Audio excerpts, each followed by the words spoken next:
Okay, Duncan, do you want to introduce yourself? Yes. Oh. Yes?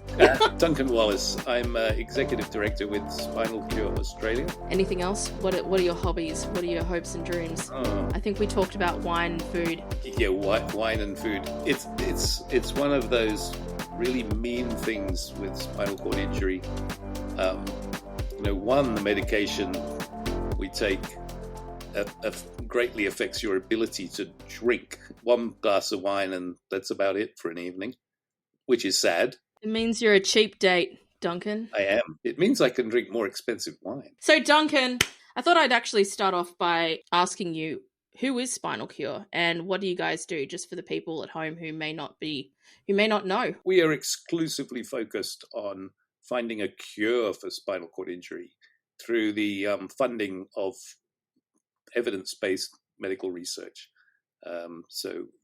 Organizations like our colleagues at Spinal Cord Injuries Australia and Forward Ability Support, they look after people who are living with spinal cord injuries until we get our act together and hopefully find that cure and put everybody out of business. Research has got to the stage where some of these interventions are actually starting to make a difference.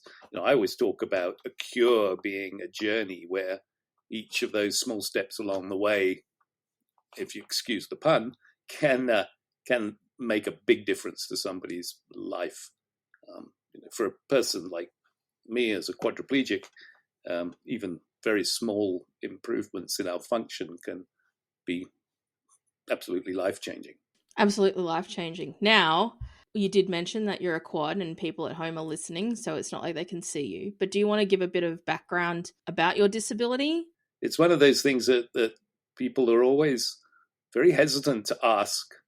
And I think most of us in a similar situation quite happy to talk about our disabilities. It's not a no subject. In fact, 2 weeks ago, it was my 40th anniversary of the accident. Congratulations. Thank you. Yes, not the fact that there was an accident, but the fact that I survived it and gone on and had a long and a great life. And I've loved and lived and helped raise some fantastic kids, and hopefully I'm now through SpinalCure starting to make a bit of a difference in the world. It's been a good life. We've got to take you back to 1984. I'm showing my age here. I was a young fella in my element, growing coffee up in Papua New Guinea, managing a little coffee plantation up there in the highlands. Been married about 3 months, and we were on our way home one night about midnight from a dinner at my immediate boss's plantation as well. And the only other car we saw on the road that night was driven by a drunk. And he just tagged my back wheel enough to tip the little Suzuki Jeep over. And, as we didn't wear seatbelts in those days with the open Jeeps, and over I went, and that was that.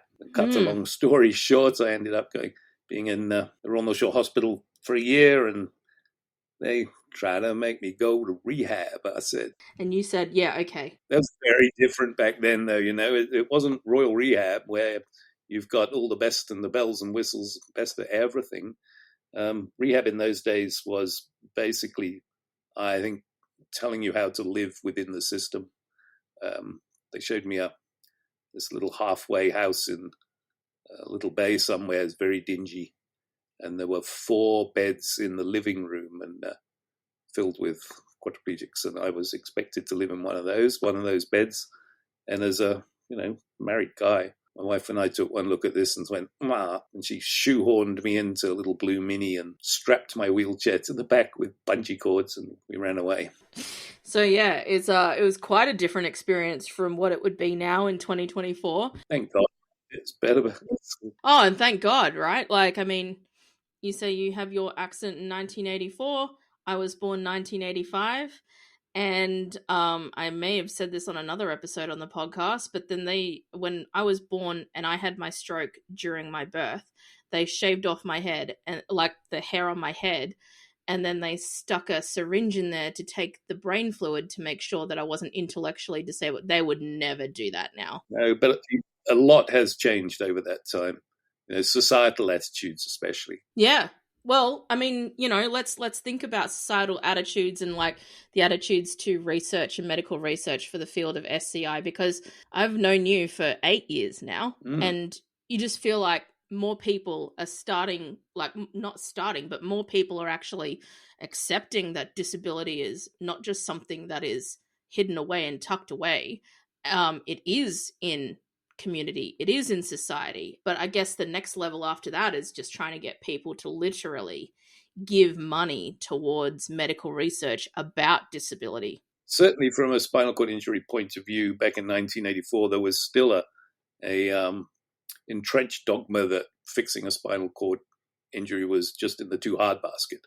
It was basically impossible. But I think since with the groundswell of work inspired by Christopher Reeve, when Superman, when he had his injury and became a figurehead for the movement, a lot of money went into spinal cord injury research. Today, thankfully, everybody believes that that cure is inevitable. We're making progress towards it.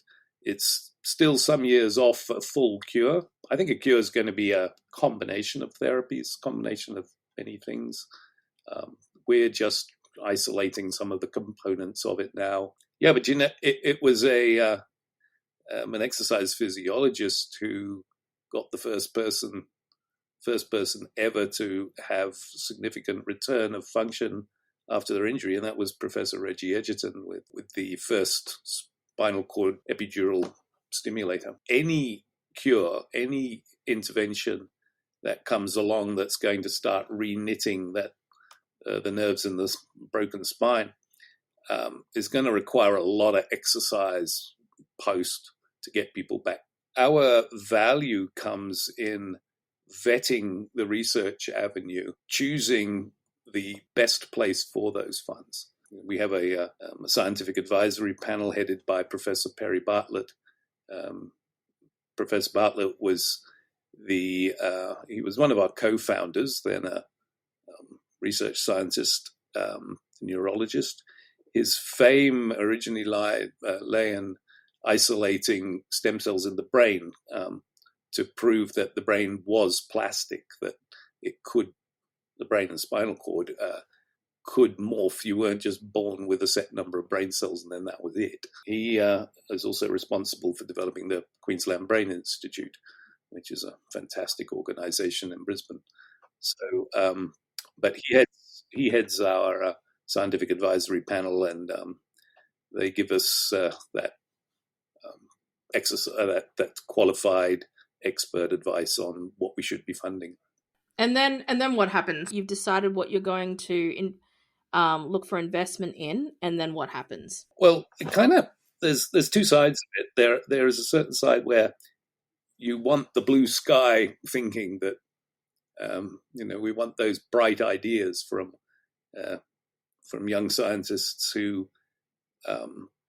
might not get funding through other channels to follow something novel. So there is an important value in calling for research applications, not specifying what they're going to be. But then also we will look for something, then we'll look for scientists working in that sphere and say, we'd like you to have a look at this. And which is what we did with Neuroscience Research Australia, met with Professor Simon Gandivia and spoke at length about the developments overseas in neurostimulation. And he was certainly interested in trying to validate the therapy scientifically, and which is something that hadn't been done in the world as yet. So it's not only did the scientists not really understand exactly why it works, but all the studies overseas have been relatively small selections of people, and they don't give that valid scientific proof that you get from a randomized blinded controlled trial. So we've kind of taken the hard yards and are running those trials over here now. So I was talking to Claire Boswell Rice. Now your blinded trial thing makes more sense, because in the next episode that people are going to hear about, we talk about Project Spark, and we talk about eWalk, and we talk about Get a Grip. That was never meant to be a thing, Get a Grip. It was always, and this is just a name that we used in-house, but it snuck out there. It's a great title. We were talking about the lengths that they have to go to as researchers to put on these sorts of trials. So once they've got the finances, they have a whole lot of engineers that go out and create so real stimulation, even though it's a completely placebo effect, because they need to have a proper blind trial. Obviously, it's not until this conversation where I realized that, are they not properly... They're not blinding them at all. No? Well, haven't been. There's certainly none published. So we'll be the first on that front. So explain to me why it's important to have blinded trials when it comes to medical research. We're just trying to remove all the bias in assessing the result. And you've got to have one cohort of people who are having as similar as possible treatment. And they mustn't know that they're not getting the real stimulation. Otherwise, they'll assume they're not getting better. So anything reported is not going to be kosher. It's, you people who say, well, I'm not getting the real stimulation, then I'm obviously not going to get better. But if they don't know, then you can compare them accurately with people who are getting the stimulation. We're also removing the bias from the scientists, in that there would be a tendency for them to report results of people who got real stimulation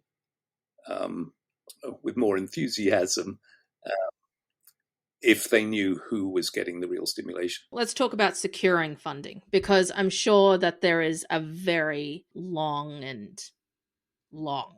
process to trying to secure funding, and how much do you actually need? It really depends on the trial. I mean, things like if you're talking about a stem cell trial or a trial of a novel drug, they're hugely expensive. I mean, tens of millions of dollars. For the neurostimulation trials at Neura, because it's a non-invasive procedure, it's quite safe. We're just sticking electrodes on people and then helping them with targeted exercise, depending on the trial. Then these are a lot cheaper. We're looking at about $3 million. Sorry, I wish it was. I'm like, whoa, I could fund that. Yeah. Oh, we'll go and fund a couple. $3 million per trial. $3 million per trial. So, and that's talking, we're talking anywhere between 50 and a sort of 150 people on a trial. But $3 million is still $3 million, which is a lot. Still hard to come by these days, yeah. Have you found that, or maybe you haven't found, and it's completely fine, but since COVID has come around, cost of living crisis, and all that other good, exciting stuff that we're all a part of, have you found that people are more likely to give still, same amount giving, less likely to give? I haven't noticed much of a change, I think, over COVID, but then a lot of the money, we do rely on our small supporters very much to provide the money for us to keep going doing what we do. But generally, the money that goes towards the big trials is going to come from either government, if we can land funding for research, or philanthropic sources where they're prepared to give us considerable money. It was a wonderful chap by the name of Ken Nielsen and the Nielsen Foundation, who he saw the potential of this back in the early days and gave us the seed funding to bring neurostimulation research here to Australia and actually kick off the whole program. So when people think about medical research and they think, oh, it's really exciting, I want to be involved, how long does a volunteer have to be? What is I guess it depends on the study, on the type of study, right? But maybe people aren't fully aware of how much commitment and time commitment there is. Because there's several sides. I suppose it depends on the study. Some of these studies only require you to be at Neura for a day. And they might be looking at whether your blood pressure can be controlled using the neurostimulation, or just working out which levels of stimulation will invoke a response in most people. So it's the early days on these experiments before the protocol for the actual trial is settled. But then the actual clinical trials themselves, where people have the chance of actually getting some restoration of function, at least while they're on the trial, these are generally, well, with the Get a Grip trial, it's you have to commit to 6 weeks for 3 times a week, and that's usually an hour, but plus your travel time. It's quite a lot. And it's largely voluntary, right? It's all voluntary, yeah. I think people, for things like eWalk, people have to also look at it in that they are getting 12 weeks of assisted walking exercise with usually 2 trained physiotherapists, exercise physiologists helping them. So they're getting a lot of regular therapy as well, even if they're not getting the real stimulation. So it's worth doing just from a purely physical health point of view. 100%. And also, if we don't get these people, we don't get a cure in the end. Neurostimulation itself is never going to be a cure, but it can be a therapy that can make a difference right now. So, Duncan, my question to you is, if somebody has never met anybody in a wheelchair, which is actually very likely, there's, whatever, we've got a population of 28 million, and we're very few and far between. So if somebody hasn't met anybody in a wheelchair and they don't really know why they should care, in your opinion, as somebody who has had a spinal cord injury, is in a profession which is 100% dedicated to medical research and the advancement of medical research in this very niche field, why should people care? A spinal cord injury can happen to anyone at any time, and it might well affect somebody they love at some stage. If not them, then, a relative or somebody they care greatly about. And it's devastating, not only personally for the person involved. I think what people don't realize is just how much a damaged spinal cord affects. I harp on about the spinal cord injury iceberg, where that not being able to move is just a bit poking out of the top. But underneath the water, lurking all those other nasties, it's that lack of bladder and bowel control, the lack of feeling. Such a sexy thing to think about. Yes, well, there's another thing that's nuked. It's the sexual function. And it goes on and on. It's on top of that, not only for the person who is injured, but it's their family and their friends who become de facto carers as well. So their lives are devastated too. And I think people don't realize just how far the ramifications of one spinal cord injury go. And it's also horribly expensive. Yes, how expensive? $3.7 billion per annum to the Australian economy. You would think, and for a fraction of that in the hands of the right scientists, I reckon a cure is a very believable dream. Yeah, and so let's talk about what 3.7 billion covers, right? So it's not just like, I don't think people fully understand what that covers. Do you want to go into that sort of? Well, it's not just your direct care costs. So actually helping people with those standard things like wheelchairs and the cost of putting them through hospital in the first place, and assistance with nursing care and at home. I have carers as a quadriplegic. I'm C4-5, probably more 4 than 5. I have 3 hours of my stylists, I call them, thanks to the late, great David Prest. Stole that from him. But, I have a stylist coming in the morning for 3 hours, and then another one to turn me back into a bed slug in the evening for 2 hours. If you ever want to travel, and I travel for work too, then you've got somebody coming with you, and they're basically with you or around for 24 hours a day, because the moment you're away from your home or your office, then all of a sudden you're not set up to look after yourself. And all those things mount up. But also there's a great deal of rehospitalization. We suffer from everything from pressure sores to respiratory issues, bladder and bowel problems, urinary tract infections. And these end you up in hospital again, and that's hugely expensive on the economy. And we're very fortunate to live in a country that largely supplements our hospital visitations and doctors' visitations. For all its faults, the NDIS has been an absolute godsend. It's had teething problems, and there are definite faults with it, but in general, it's been great. So, at the beginning of this episode, we did say that this is your 40th anniversary of your rebirth, I guess. This is your birthday number 2. It's a much better number than the real birthday.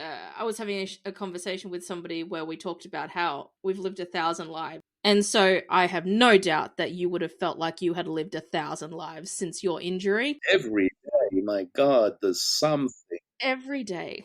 There is something every day, Duncan. Yeah. But if you were like to look back on, you were going to be in a living room with like 3 other beds and, rehabilitation was just, we'll just get on with it. What have you learnt / what have you observed? How has your disability shaped you over I don't know, something generic? No. Yeah, I know what you mean, but I was an arrogant asshole back then. As a young pom in New Guinea, you can imagine. I would love to go back to being young and fit, but with this experience, make a great deal more of your life than you might have done otherwise. I think you appreciate life. Well, I don't know. I loved life as a fit person. I take that. Like my father was 92 years old when we lost him, but he got up every morning and did his exercise and sang songs in the shower and laughed a lot, and right the way through his life. So I think I inherited my ability to see the joy in small things and find the silver lining in each cloud from him. And technologically speaking, I can only assume that your wheelchair has gone leaps and bounds. I mean, the first one was a little Beck, it was called, I think, and it folded up and it just has canvas seat sling on it, and it was. I tipped it over. Well, most days I got into the IT world straight after my injury. It was 1984 when the very first little Macintosh, Apple Mac, came out. A little 128K beige box with a 640/480 black and white pixel screen. Was it massive? It wasn't. It was a, I don't know. They're not that big. Big enough to go in a padded gig bag that you could lug around with you. I think you and I have had this discussion before, but you're a really stylish person. And for people at home who are not seeing Duncan right now, even for this interview at his home, he's still dressed in a suit. And when he would go into the office because SpinalCure and SC... I've got jeans on underneath it. Yeah, but shh, no one knows. Okay. And when you would go into the office, because SCIA and SpinalCure would share an office in the CBD, and you'd always be dressed really, really formal and stylish. I used to find that putting a tie on helped me switch between work and play mode, Yeah, but do you find, and we're going a bit off... You are also a very stylish person, I might add. Look, we're 2 very stylish people, Duncan. I have found, since I started dressing a certain way, dyeing my hair multiple colors, that the conversation, even though like yourself is like you're so inspiring once every now and again, is more about something else rather than even the wheelchair or... Oh, yeah. A few questions I used to get before my hair dyeing era, which has gone on for like 12 years now, used to be like, how do you get ready? What do you mean you live by yourself? Like there was just a whole bunch of that. And then suddenly it completely switched. And it was not about the disability at all.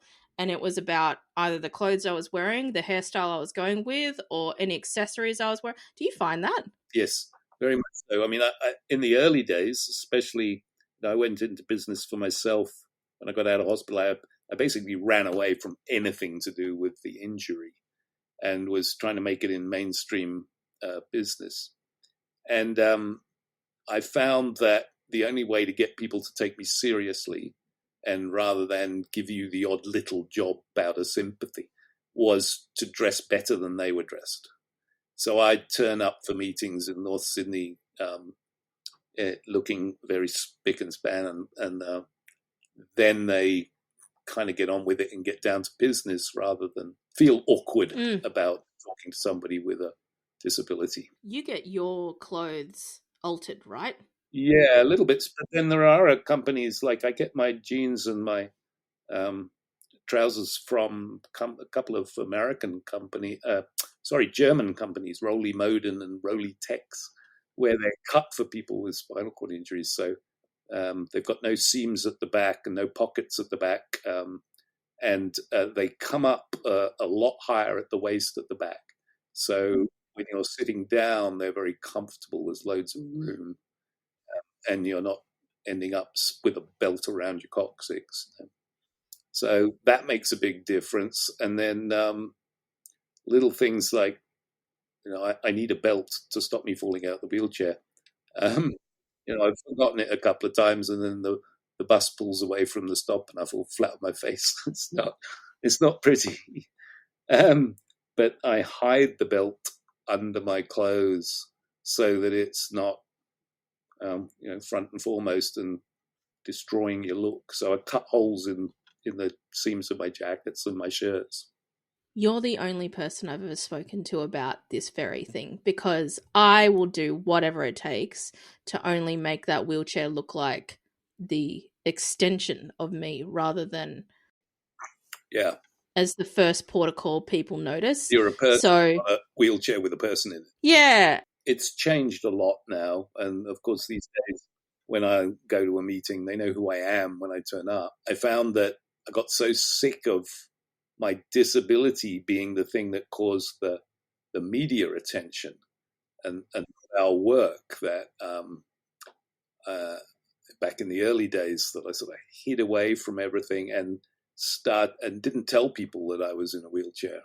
I'd find out if their offices were wheelchair accessible, so I didn't have that kerfuffle like when I got there. But otherwise, I left it till I arrived to announce that fact. And yeah, it has changed hugely now. You want to be taken seriously as the person you are. Like, even though you and I both work for companies that are spinal cord injury first, it's actually not the spinal cord injury is the reason why we can do both our jobs. No, and it took a long time for me to come around to actually working in the field. God, I don't know, 28 years or something working in private business before I got that. I was kind of bored with what I was doing. Once we were programming for the internet, I had a team of programmers. I was basically the interpreter between the programmers and the clients. Once the internet and IT went mainstream, all the fun went out of it. The dot-com boom was great. Joanna Knott, one of our founders and still the chair of the organization, wonderful, wonderful lady. She gave me a call and said, "I hear you're bored. What are you doing?" So, just give me your final thoughts on why people should be entering into research, like as young people entering into research. People might feel like, I can't compete against somebody who has been in the field for years and years and years and whatever. Might want some motivation. That's something also that I think back when I had my injury and when SpinalCure was first conceived back in the 90s, neurotrauma and spinal cord injury, traumatic brain injury as well, anything to do with the central nervous system was considered a dead-end career. There was a brave few who got into it, into that sphere. And those are now the emeritus professors that are around today. We desperately want to encourage people to come to the field now, which is now where the cool kids are going. The breakthroughs are starting to happen, and it's a very exciting field of research. It's not an easy one. Research is not an easy career to choose, but it's interesting. You're never going to get bored. One of the problems, the real problems, and I know you're talking to Dr. Boswell Rice, Claire will tell you that that lack of job security, because all the young researchers are on contract basis. They might land funding which will last them 3 years. And then what? They are fighting for new funding and spending a lot of their time searching for funding every year. They don't always get to research the things they really care about or that they think would be a brilliant idea, because they have to do whatever the funding is directing them to do. But yeah, it's a very exciting field, and there are big breakthroughs to make. I think people can make a big difference. And it's not just spinal cord injury. This has ramifications. Further the understanding of the spinal cord and the brain, that whole central nervous system. Did I really say that? Central nervous system. Then that has ramifications for all the other diseases that affect it, like Parkinson's and MS and stroke, MND, you name it. We'll start to fix all those as well. And so I think the field is ready for some big breakthroughs.